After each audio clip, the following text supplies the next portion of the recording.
In today's video, I'll show you how to send a test email on Beehiiv, the full 2025 guide. First, log into your Beehiiv account and open the post editor for the email you want to test.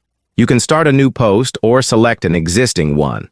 At the top right, click Preview, then click the small down arrow next to it.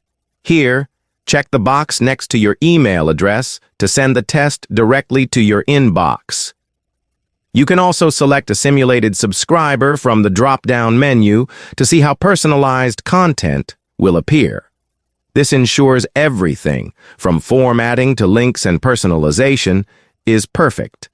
Once ready, click Send Test Mail. Your email will be sent to the chosen addresses, giving you a real-world preview of what your subscribers will see.